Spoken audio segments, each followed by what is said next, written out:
Experts are ringing the alarms about the role that artificial intelligence could play in this year's election.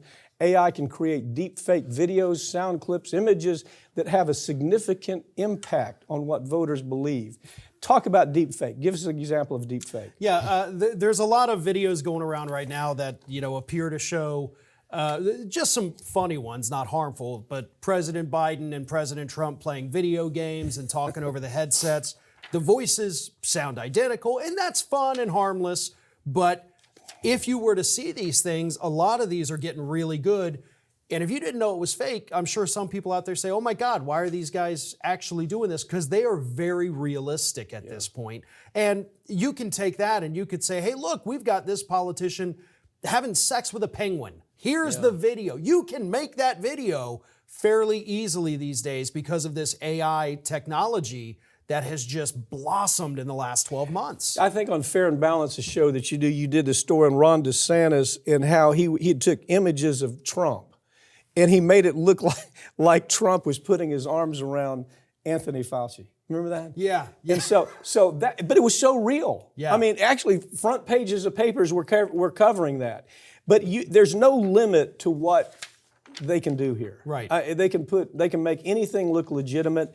And they can create, in the voters' minds, ideas that are completely so far off base. They have no anchor in reality. Well, let me put it this way, because again, the experts are saying, one of them says, I expect a tsunami of misinformation because anybody can do it. Other countries can do it and send it over here. But let me explain it to you this way, how easily duped the voters are. Because we all remember Sarah Palin when she said, I can see Russia from my house. Except Sarah Palin never said, I can see Russia from my house. That was Tina Fey impersonating Sarah Palin that said that. No kidding. But everybody wait a second. Sarah Palin you know saying what? that. I never knew that. Yeah. I never knew that. She never really said it. She never said it. Okay. But it took on a life of its own. It does, because all it takes is that one pop culture moment or that one really good fake video. Right. It's almost like the Mandela effect. You think you remember something and then other people think they do, so it becomes reality. Yeah, and that's the thing. I mean, that's the hit on Sarah Palin. First of all, I did not know that. Thank you for that information. And I've used that so many times when I talk about her. She can see Russia from her house. Right.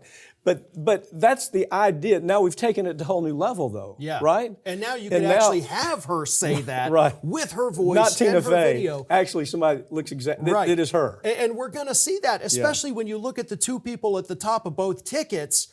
Okay, it's not out of the ordinary for either one of them to say something crazy and stupid. Well, they might so you don't have to go too far with it. Right, they might have Biden falling down.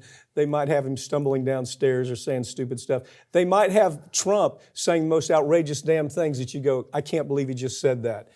It's hard to know what's true and what's not. Exactly.